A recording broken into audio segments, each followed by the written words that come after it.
자, 오늘 거저 받았으니 거저 주라. 거저 받았으니 거저 주라라는 제목 가지고 말씀 같이 나누겠습니다.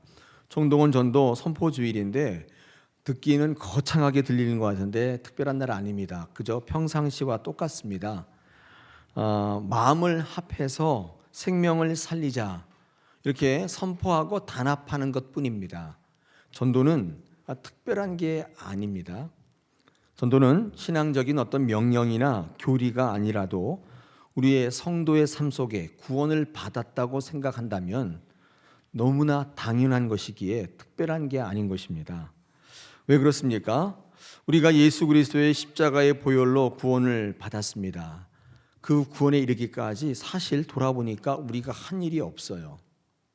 그냥 거저 받았단 말이에요.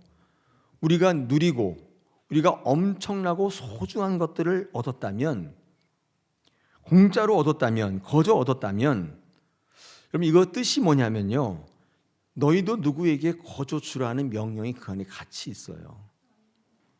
이게 거저 받은 거기 때문에 거저 주라는 것입니다.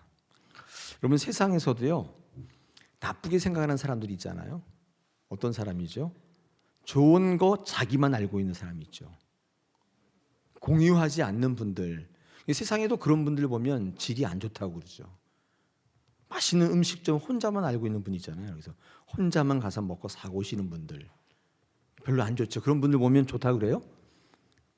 그래서 입 딱 씻고 와가지고 아무것도 안 먹었던 것처럼 이렇게 혼자 좋은 데 가서 먹고 오시는 분들이 계실 수 있잖아요.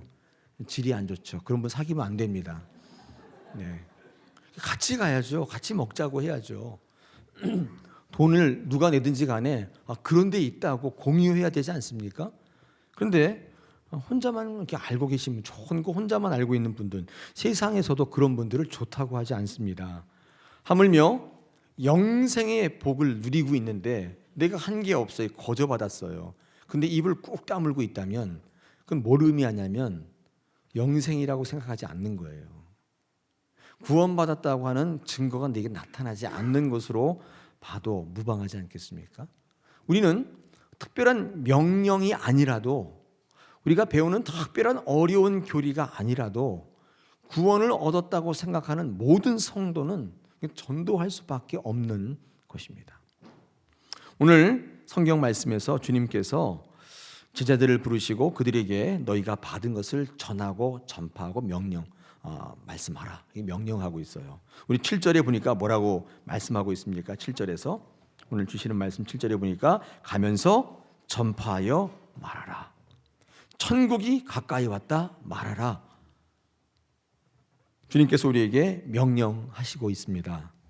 자, 5절로 6절에 보니까 그런데 이렇게 말씀하시죠. 주님께서, 예수께서 이 12를 내보내시며 명하여 이르시되 이방인의 길로도 가지 말고 사마리아인의 고을에도 들어가지 말고 오히려 이스라엘 집에 잃어버린 양에게로 가라. 마태는 이런 말씀을 전하고 있습니다. 저는 이 말씀을 조금 언급하고 싶은 게, 마태는요 어떻게 생각했냐면 전도할 대상이 따로 있다고 아마 생각했던 모양입니다.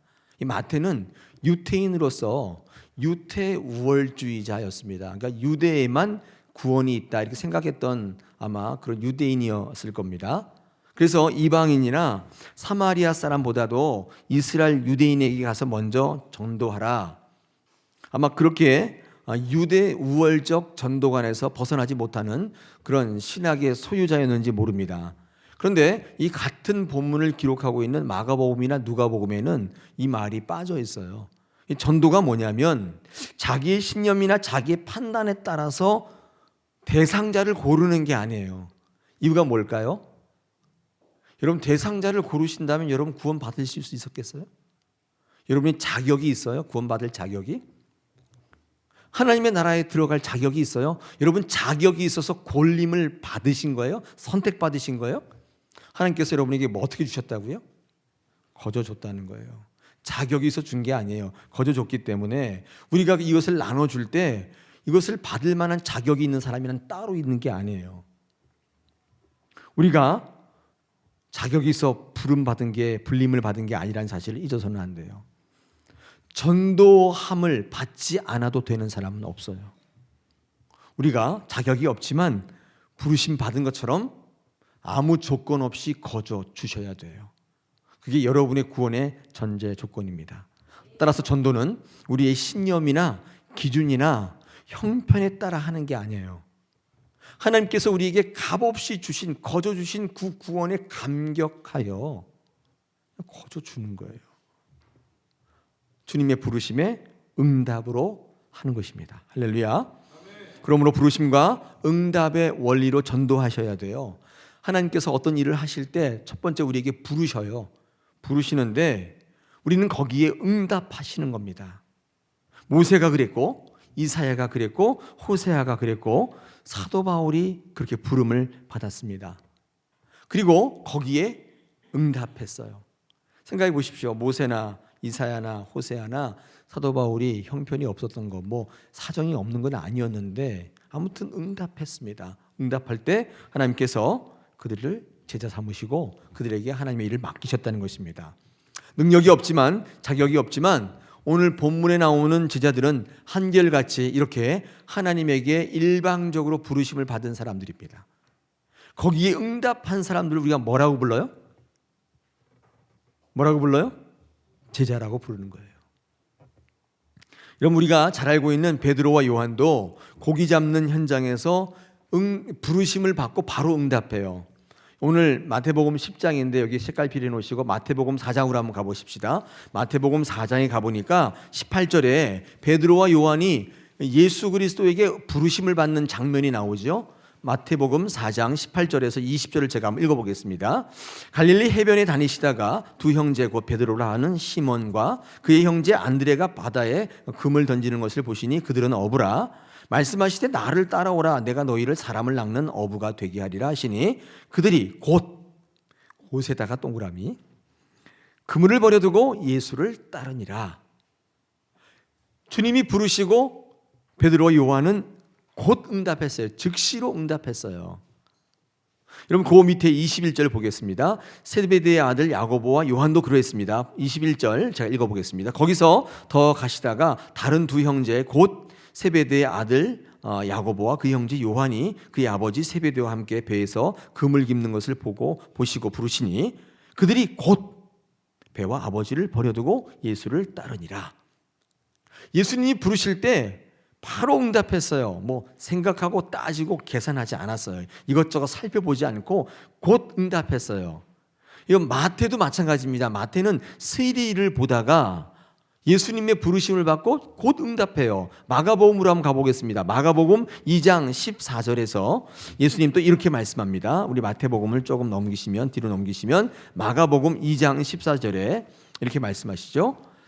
또 지나가시다가 마가복음 2장 14절 알페오의 아들 레위가 세관에 앉아 있는 것을 보시고 그에게 이르시되 나를 따르라 하시니 일어나 따르니라. 이 마태라는 레위라는 마태도 세리를 보다가 부르시는데 가만히 있어봐, 이거 지금 휴가계를 내야 되는 거 아닐까? 내가 지금 이거 나가면은 지금 우리 집은 어떻게 될까? 뭐 이런 거 생각하고 따지지 않고 바로 따라가셨다는 거예요. 여러분, 이 성경이 행간이 말하고자 하는 이 뉘앙스가 뭐냐면 부르실 때 즉각적으로 응답한 분들이에요. 주님은 의논해서 부르신 게 아니에요. 제자들도 계산하고 실리를 따져보고 응답한 게 아니에요. 주님은 그냥 부르시고 제자들은 거기에 응답했어요. 이 응답이라고 하는 말은 뒷일을 감당하시는 하나님에 대한 신뢰가 있었기 때문에 응답한 거죠. 그렇지 않았다면 어떻게 배를 버려두고 아버지를 버려두고 그 직장을 버려두고 응답할 수 있었겠어요? 하나님의 일은 이렇게 하나님의 부르심과 우리의 응답의 원리로 이루어져 갑니다. 자, 근데 중요한 게 있습니다. 우리 주님은 그들을 그냥 부르시기만 했는가? 그렇지 않습니다. 마태복음 10장으로 다시 가겠습니다. 오늘 본문 10장에 가면 1절을 제가 한번 읽어보겠습니다. 1절, 마태복음 10장 1절을 제가 한번 읽어보겠습니다. 예수께서 그의 12 뭘 주시느냐? 신을 쫓아내며 모든 병과 모든 약한 것들을 고치는 뭘 주시느냐? 권능을 주시느니라. 그냥 부르시는 게 아니라 그 부르심에 응답하니까 더러운 귀신을 쫓아내고 병과 약한 것들을 고치는 권능을 함께 주신 거예요. 여러분 제자들을 보면 참으로 놀랍지 않습니까? 이후에 제자들의 삶을 보면 어떻게 그렇게 담대하게 전하는 삶을 살 수 있는지, 순교의 자리에 담대하게 나갈 수 있었는지 참으로 놀랍습니다. 근데 여러분 그 답은 간단해요. 이유가 뭘까요? 주님이 부르실 때에 응답하였기 때문에 그 모든 것들 이기는 권능을 주시는 거예요. 권능이 없었다면 어떻게 그렇게 하겠습니까? 제자들이 배운 것도 없는데, 그렇다고 무슨 특별한 한 것도 아닌데 어떻게 그렇게 할 수 있었을까? 참으로 제자들이 놀라운데 그 답은 한 가지예요. 부르심의 응답이 곧 능력인 거예요.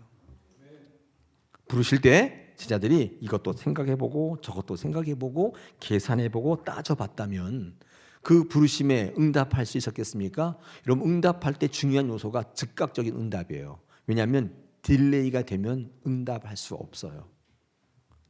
그렇지 않습니까? 좀 미루면 응답이 잘 안 돼요. 제자들이 만약에 예수 그리스도의 부르심에 응답하지 않았다면, 반대로 우리 10장 1절의 말씀을 반대로 해석해 보면, 모든 더러운 귀신들을 쫓아내고 병과 약한 것들을 고치는 능력의 삶을 산 게 아니라 오히려 그것들에 매여서 허덕이는 힘든 삶을 살지 않았을까요? 그들이 그것을 이기며 그것을 짓누리며 위대한 삶을 살 수 있었던 것은 한계 없어요. 그냥 응답한 거예요. 응답했더니 하나님께서 주신 거예요. 즉각적으로. 응답하시기를 결단하시는 분들 즉각적인 응답하셔야 돼요. 따져보고 계산해보고 실리 다 따져보고 응답하지 않겠다는 것과 똑같죠. 여러분, 아브라함이 위대한 것은요, 그의 순종인데 그의 순종이 즉각적인 순종이에요. 여러분 알고 계시잖아요. 하나님께서 아브라함에게 이삭을 바치라는 명령을 했는데 이 아브라함이 고민하며 해변을 거닐며 여행을 하며 그렇게 한 게 아니에요. 창세기 22장 1절에서 2절 3절을 제가 한번 읽어보겠습니다. 창세기 22장 1절로 3절. 그 일 후에 하나님이 아브라함을 시험하시려고 그를 부르시되 아브라함아 하시니 그가 이르되 내가 여기 있나이다. 여호와께서 이르시되 내 아들 내 사랑하는 독자 이삭을 데리고 모리아 땅으로 가서 내가 네게 일러준 한 산 거기서 그를 번제로 드리라. 명령을 받았단 말이에요. 3절에 보니까 아브라함이 아침에 일찍 일어나. 아브라함이 아침에 일찍이 일어나 나귀 안장을 지우고 두 종과 그의 아들 이삭을 데리고 번제에 쓸 나무를 쪼개어 가지고 떠나 하나님이 자기에게 일러주신 곳에 가더니, 아브라함이 아침에 일찍 일어났다는 말은 다른 말로 바꾸면 아브라함이 그 명령을 받자마자 즉각적으로, 고민하거나 따져보거나 시간을 벌거나 그렇게 하지 않고 즉각적으로. 왜 아브라함은 기쁜 일도 아닌데 아침에 일찍 일어났을까요? 이유가 뭘까요? 시간 끌면 순종 못해요. 응답을 못해요. 더더욱 여러분, 이 아브라함이 이삭을 버리는 이 번제로 바치는 사건을 읽어보면 가장 가까운 아내와도 의논하지 않아요. 사라와도 의논하지 않아요. 여러분 들으실 때 어떻게 아내에게 의논하지 않을 수 있는가 생각하실 수 있겠지만, 왜 아브라함이 의논하지 않았습니까? 이유가 뭘까요? 아내 사라와 의논했다가는 어때요? 하나님의 명령에 순종하지 못할 것임을 알았기 때문이에요. 의논하지 않았어요. 여러분, 부르심에 응답하면 하나님께서 능력과 지혜와 힘을 주시는 줄 믿으시기를 바랍니다. 계산해보고 따져보고 이런 거 저런 거 다 한번 고려해보고 반드시 응답하지 못하는 인생을 살아가게 돼요. 아무것도 할 수 없는 무기력한 인생을 사는 거예요. 계산만 잘해요. 누구처럼? 가룟 유다같이. 가룟 유다는 매일 계산해요. 마리아가 300데나리온 순전한 나드 한 근에 향유를 부을 때 벌써 돌아가요. 타닥 땡땡땡. 이거. 근데 그는 한 푼어치 은혜도 받지 못했어요. 계산하지 않고 예수님 너무 은혜를 받았기 때문에 그냥 부었어요.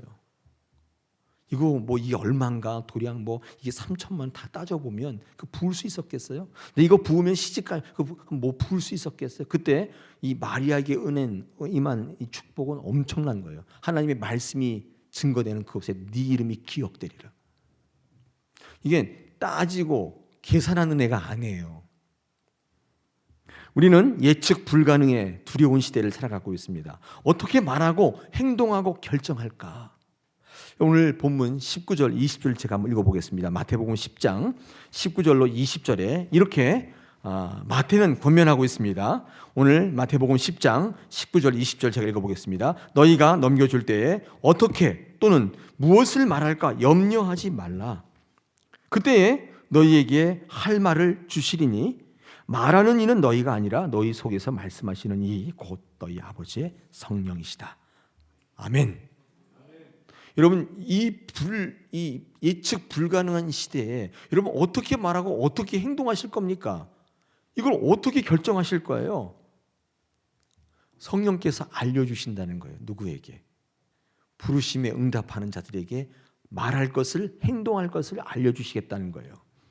여러분 이런 시대 속에서 두려움 없이 무엇인가를 행할 수 있는 것은 우리의 능력만으로는 절대 부족이에요. 생각해 보세요. 우리의 능력으로 모든 걸 다 할 수 있다면 예배할 필요 없어요. 하나님 의지할 필요가 어디 있어요? 내가 하면 되지. 우리는 그렇기에 예배하러 나온 거 아니겠습니까? 우리의 힘과 능력으로 감당할 수 없는 일이 너무 많기 때문에 때때로 살아가면서 도무지 우리의 이해와 납득으로는 다가설 수 없는 일들이 너무나 많기에 우리는 응답해야 돼요.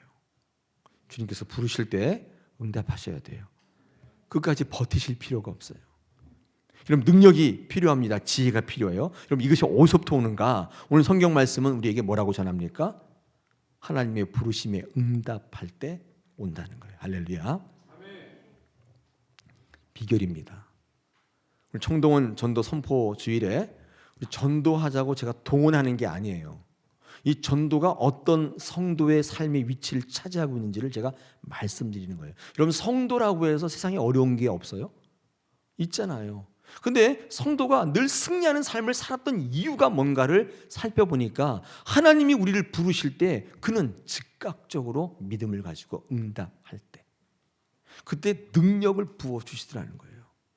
귀신을 내쫓기도 하고 병을 고치기도 하고 약한 것들이 보강되면서 온전히 서가는 모습들이 성도의 삶 속에 나타나게 되는데 그게 언젠가를 가만히 봤더니 부르심에 응답할 때예요. 저는요, 우리 예배 시간에 여러 번 소개하고 간증했는데 우리 교회에 있던 안영신 권사님, 제가 이 다사랑교회 부임한 지 11개월 만에 거제도로 떠나셨습니다. 근데 이분이 뭐 보험 같은 거 하셨는데 굉장히 활발하게 움직이시던 분인데 어느 날 건강검진했는데 몸이 안 좋아서 신장이 안 좋다는 판결을 받고 검사를 했는데 암 3기였어요. 신장암 3기였습니다. 3기면은 어떤 거죠? 조금 중한 거죠. 제가 이제 물어보니까 3기는 전이가 됐다 그 뜻이래요. 전이가 됐다.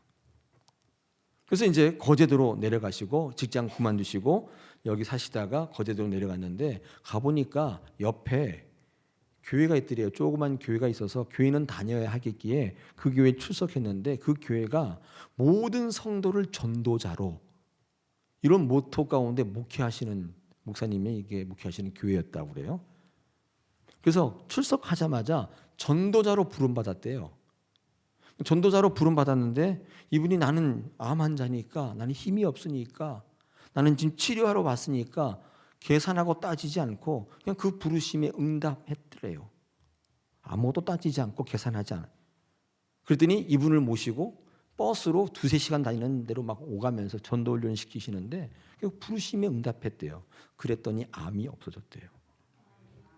제가 마태복음 10장 1절을 다시 읽겠습니다. 예수께서 그의 12제자를 부르사 더러운 귀신을 쫓아내며 모든 병과 모든 약한 것을 고치는 권능을 주시니라.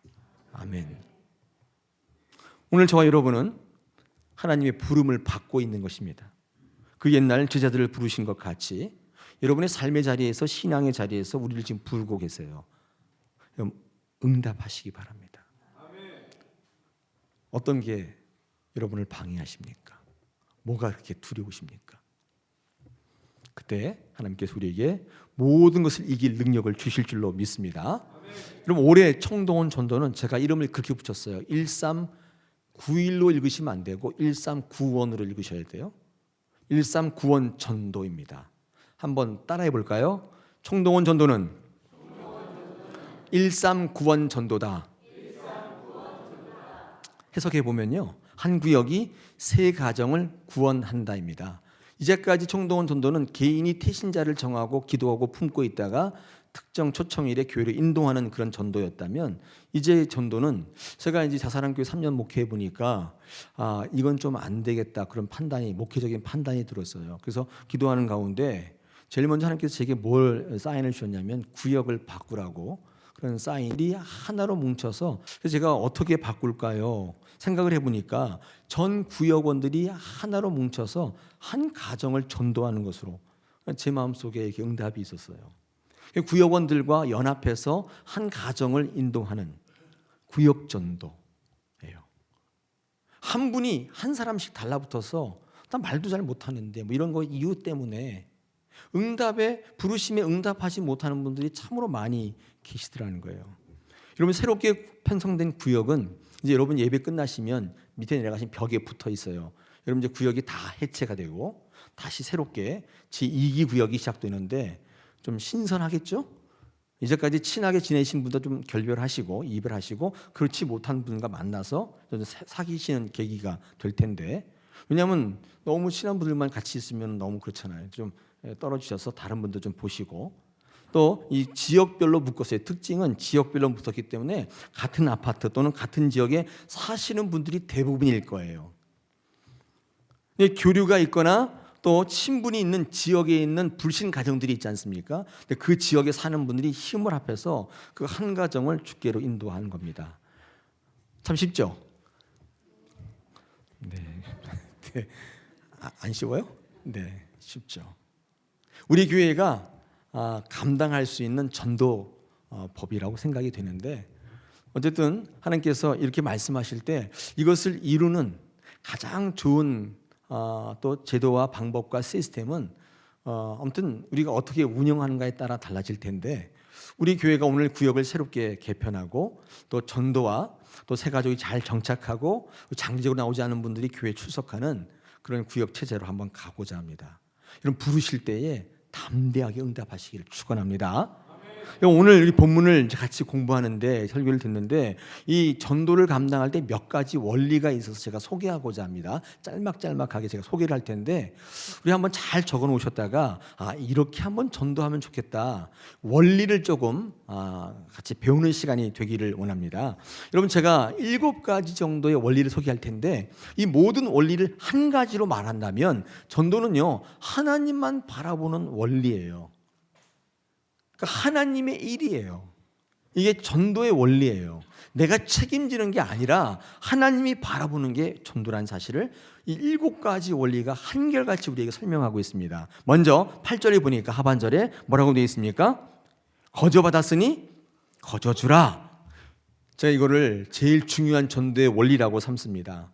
우리는요, 생명을 전하는 전도자예요. 이거 잊으시면 안 돼요. 제가 지금 뭐라고 말씀드렸죠?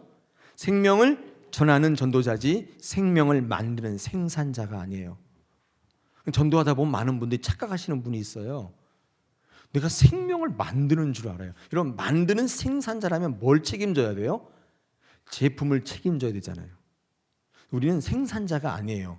전달자예요. 전달하면 되는 거예요. 택배 전달하시는 분이 이 제품의 품질 책임져요? 그럴 필요 없어요. 그냥 전달하기만 하면 되는 거예요. 즉 전도 이후에 책임은 우리에게 없어요. 그 책임 누가 져요? 누가? 생산자. 생명을 만드시는 분이 책임질 거예요. 우리는 그저 통로일 뿐입니다.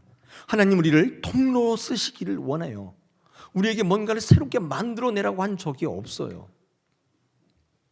그러므로 제자는 새로운 것을 만드는 존재가 아니라 예수님의 것을 전달하는 존재예요. 제자가 부담스러우신 분은, 응답하지 않는 분들은 새 것을 만들려고 하는 것으로 착각하고 계신 거예요. 이후의 일들에 대해서 걱정하시기 때문이에요. 기억하십시오. 우리는 그럴 능력이 없어요. 여러분의 삶조차도 여러분이 책임질 필요가 없어요. 베드로와 요한이나 야고보 요한처럼, 마태처럼 버리고 떠날 때 그 이후의 삶이 어떻게 될지를 여러분이 책임질 필요가 없어요. 여러분, 이렇게 통로의식, 거저받은 것을 거저주는 것을 우리는 통로 원리라고 하는데, 이게 뭐냐면 거저왔기 때문에 거저 흘러가는 거예요. 이게 통로예요. 그러니까 어떤 유익이나 어떤 인생의 책임도 우리에게 매이지 않습니다. 참 쉬워요. 흘러가는 거예요. 거저 왔기 때문에 거저 가는 거예요. 근데 거저 왔는데 딱 막혀 있으면 썩게 돼요. 흘러야 돼요. 흐르면 그 통로는요, 항상 물이면 물로, 복이면 복으로 차 있어요. 통로의 역할을 감당하시는, 그래서 복 받을 수밖에 없고 능력이 있을 수밖에 없는 것입니다. 창세기 12장 1절로 3절에 아브라함을 부르실 때 하나님께서 이렇게 말씀하시죠. 여호와께서 아브라함에게 이르시되 너는 너의 고향과 친척과 아버지 집을 떠나 내가 네게 보여줄 땅으로 가라. 얼마나 막막해요. 보여줄 땅이라니요. 내가 너로 큰 민족을 이루고 내게 복을 주어 네 이름을 창대하게 너는 복이 될지라. 예전 번역에는 복의 근원이 될지라. 영어 번역에는 trait, T-R-A-I-T, 통로. 내가 너를 통로로 쓰겠다. 이 말은 뭐냐면요, 네 안에 복이 항상 있게 하겠다, 흐르게 하겠다. 이유가 뭐예요? 거저 주시는 거기 때문에 흐르는 거예요. 그럼 우리는 어떤 책임이 있어요? 거저 내보내야 돼요. 그거 거저 왔다고 가둬놓으면 썩어요. 굶어요. 3절에 보니까 너를 축복하는 자에게 내가 복을 내리고 너를 저주하는 자에게 내가 저주하리니 땅의 모든 족속이 너로 말미암아 복을 얻을 것이라 하신지라. 나를 통해 복을 받게 하시겠다는 거예요. 다 흐르게 하셨다는 거예요. 거저 줄 테니 거저 주라는. 전도의 가장 큰 원리예요. 여러분, 내가 거저 받은 게 아니라 내가 노력해서 내가 벌었다고 생각할 때, 내 것이라고 생각할 때, 이런 분들은 절대로 거저 줄 수 없어요. 힘들어요. 여러분, 헌금을 누가 하시는 줄 아세요? 하나님의 은혜로 거저 받았다고 생각하시는 분이 하는 거예요. 내가 벌었는데 내 건데 절대 한 푼도 안 나와요. 잘. 그런 이들을 통해서 물질이 흐르게 하시고, 그 물질이 거저 받은 것이 거저 갔기 때문에 생명을 살리는 일로 나타나는 거예요. 할렐루야. 그러므로 통로 이론은 나를 통해 누군가에게 무엇을 받게 하겠다는 이론이에요. 내 것이 아니라는 거예요. 하나님의 것인데 나는 그저 전달했을 뿐이에요. 그 이외의 모든 것은 하나님께서 하시는 거예요. 여러분, 전도는 하나님의 일인 것입니다. 두 번째 원리가 있습니다. 9절 10절에 보니까 이렇게 기록하고 있죠. 너희 전대에 금이나 은이나 동을 가지지 말고 여행을 위하여 배낭이나 두벌 옷이나 신이나 지팡이를 가지지 말라. 이는 일꾼이 자기의 먹을 것을 받는 것이 마땅함이라. 두 번째 원리가 뭐냐면요, 아무것도 가지지 마셔야 돼요. 헐, 아무것도 가지지 말면 어떡합니까? 여러분, 어떤 분들이 이렇게 전도가 뭐가 있어야 하죠. 돈도 있어야 되지 않습니까? 물론 그렇죠. 이때 아무것도 가지지 말라는 것의 의미는 뭐냐면 하나님의 방법을 바라보라는 거예요. 인간의 의지를, 인간의 것을 의지하지 말고 하나님 걸 바라보라는 거예요. 여러분, 인간의 방법의 대표적인 수단은 돈이죠. 금이나 은이나 동. 지팡이 같은 건요, 우리를 지탱하기 쓰인 도구인데 그런 것도 의지하지 말라는 거예요. 이게 무슨 말이에요? 너의 방법이나 너의 수단을 추구하지 말고 하나님만 바라보라는 거예요. 목사님, 돈이 있어야 효율적이지 않습니까? 이 전도를 효율성으로 보시는 분이 있어요. 여러분, 전도는, 하나님의 일은 효율성을 붙잡는 게 아니에요. 누구를 붙잡아요? 은혜로 채워주시는 하나님을 붙잡는 것입니다. 인풋이 있으면 아웃풋이, 이런 효율성을 붙잡는 게 아니에요. 여러분, 그런 신앙 빨리 벗어나셔야 돼요. 내가 뭘 한 게 있으니 뭘 받는다, 이렇게 생각하시는 분들이 제법 많이 계세요. 그건 맞는 얘기인데 하나님의 세계에서 은혜의 법칙은 그런 게 아니잖아요. 어떤 것도 의지하지 말고 하나님만 바라보라. 여러분, 그래서 전도하면 어떤 유익이 있냐면 하나님을 의지하게 돼요. 그전에는 하나님 같은 것을 의지하지 못했어요. 보이지 않기 때문에 그것을 의지하지 않았는데, 전도를 하다 보니까, 그 부르심에 응답하다 보니까 남는 게 뭐가 남냐면 하나님이 주인 되고, 어떤 일이 있을 때마다 하나님 의지하게 되고, 그래서 사단의 어떤 공격에도 넘어지지 않는 기반이 그때부터 만들어져요. 그게 능력이 되는 거예요. 전도 외에는 이것을 배우기가 어렵습니다. 하나님만 의지하라는 명령이, 아무것도 가지지 말라. 세 번째 원리가 있습니다. 11절에 보니까 뭐라고 되어 있습니까? 어떤 성이나 마을에 들어가든지 그 중에 뭐를 찾아내요? 누구를 찾아내요? 합당한 자를 찾아내요. 누가? 네가야 너희가예요. 너희가 떠나기까지 거기서 머물라. 이런 동역자를 찾으라는 것입니다. 전도는 절대 혼자 가는 게 아니에요. 연합하는 거예요. 우리 전도 폭발 공부하시는 분들은 알죠? 전도를 할 때 몇 명이 같이 가요? 3명이 세트로 가요. 한 명은 막 전하고, 한 명 옆에서 옳거니 그럼요 추림새 넣고, 마지막 한 명은 뭐예요? 기도하고, 눈 뜨고 기도하는 거예요. 3명이 세트로 가서 연합작전을 필 때 한 영혼을 무너뜨리는 거예요. 혼자 할 수 있는 게 아니에요. 동역자를 반드시 세워야 해요. 저는 그런 차원에서 우리 새로 편성된 구역 식구들이 동역자가 되었으면 좋겠습니다. 동역자는 친한 사람들이 아니라 하나님의 뜻을 같이 하는 사람을 동역자라고 하는 거예요. 선포하고 이 뜻을 위해서 너무 좋을 것 같아요. 지금은 좀 서먹서먹한데, 이 뜻을 같이 선포하고 이 뜻을 위해서 같이 기도하고 무릎 꿇으면, 하나님의 뜻에 같이 마음이 합해지면 친한 사람이 아니라 동역자가 되는 것입니다. 이런 모세를 도울 동역자를 하나님 세우셨어요. 특히 이드로 같은 사람은 주목하셔야 되죠. 모세의 장인인데 전혀 안 맞아요. 이방 사람이에요.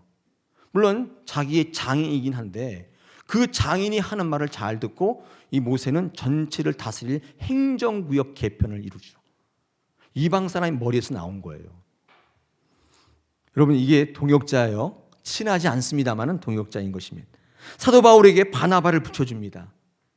실라를 붙여주고, 때마다 시마다 도울 브리스길라와 아굴라 같은 부부를 붙여주시고, 경제적으로 돕는 루디아를 붙여주시는 거예요. 사도 바울이 사도 바울 될 수 있었던 것은 동역자가 있었죠. 베드로도 마가를 붙여주고, 어디를 봐도 혼자 일했다는 게 없어요. 여러분, 우리 새롭게 편성된 구역이 여러분의 동역자가 되시길 원합니다. 이 원리를 붙잡으시길 바랍니다. 네 번째 있습니다. 네 번째 14절 보니까, 누구든지 너희를 영접하지 아니하고 너희 말을 듣지도 아니하거든 그 집이나 성에서 나가 너희 발에 먼지를 털어버리라. 여러분, 이거는요 이런 거예요. 결과에 연연해 하지 말라는 거예요. 아까 말씀드렸죠. 이 먼지를 털어버리라는 것은 결과에 너무 이렇게 연연해, 그냥 깨끗이. 이런 전도하다 보면 거절당할 때가 굉장히 많아요. 거의 대부분이 거절당해요. 그리고 막 자존심도 상하고 인격 모독도 당해요. 의미 두지 말라는 거예요. 먼지 털어버리라는 거예요. 사람에게 연연해하지 말라는 거예요. 오히려 어떻게 하라? 12절 13절에 보니까 축복하라. 그 집에 들어갈 때 축복을 빌라. 축복이 합당한 집이면 그 집이 축복 받을 것이고, 그 다음이 재밌어요. 합당치 않으면 그 축복이 어떻게 돼요? 네 것이 될 것이다. 아니, 이런 장사가 어디 있어요? 아니, 이런 장사가 어디 있어요? 잘하면 저 사람이 잘 되고, 아니라도 내가 잘 되는데 이거 왜 안 해요? 사랑하는 여러분, 사람의 일에 연연해 하지 마십시다. 우리는 부르실 때 응답하는 거예요. 다섯 번째 원리가 있는데, 여러분 16절에 보니까 뭐라고 되어 있습니까? 너희를 보냄이 양을 이리 가운데로 보냄과 같다. 이렇게 되어 있습니다. 이 양을 이리 가운데 보냄, 이 원칙을요, 원리를 저는 이렇게 얘기합니다. 주님과 함께 가라. 전도할 때요, 무조건 기도하시고 주님이 동행한다는 사실을 믿으셔야 돼요. 여러분의 경험과 뭐 이런 걸로 하는 게 아니에요. 무슨 경험, 뭐 지식 이런 걸로 하는 게 아니라 기도하고 주님과 함께 가시라는 거예요. 이게 무슨 말이냐면요, 한번 생각해 보십시오. 양을 이리 속에 어떻게 보내요? 가면 그냥 잡혀 먹을 건데. 근데 예수님께서 이 12제자를 이방 사람들에게 또는 믿지 않는 사람들에게 전도를 파송할 때 어떻게 표현하셨냐면, 양을 이리로 보냄과 같다고 말씀하셨는데, 이게 무슨 말일까요? 여러분, 이리를 잡으려 하면 양을 보내면 안 되겠죠. 누굴 보내야 되죠? 사자나 호랑이. 그런 거 아니에요? 근데 이리를 잡는데 양을 보낸다는 것은 무슨 말이냐면요, 전제가 있어요. 양을 보낼 땐 반드시 목자랑 같이 가는 거예요. 양은 시력이 안 좋아서 못 가요. 눈이 안 좋아서 이게 안 돼요. 근데 귀가 발달해서 양은요, 얼마나 민감한지 몰라요. 저가 여러분을 뭐라고 그래요? 호랑이라고 그래요? 양이라고 그래요. 이유가 뭐예요? 보지는 못하는데 이게 발달돼 있어요. 그래서 굉장히 듣는 것에 상처도 많아요. 이거는 안 보이기 때문에 더듬더듬하지만 잘 못 고르지만 이게 발달돼 있다고. 그럴 때 여러분을 제자를 보내실 땐 반드시 누구랑 같이 가는 거예요? 목자랑 같이 가는 거예요. 양을 보낸다는 전제는 주님이 함께 간다는 전제인 것입니다. 참 재미있죠. 이리를 잡는데 양을 보냈단 말이에요. 어떤 능력, 언변, 이력, 경험, 스펙 이런 걸로 가는 게 아니에요. 말을 잘하는 것으로 전도하는 거 아니에요. 양이에요. 근데 주님이 함께 가시는 거예요. 그래서 양을 이리로 보내는 거예요. 하나님이 하시는 일에는 이유가 반드시 있습니다. 없는 게 없어요.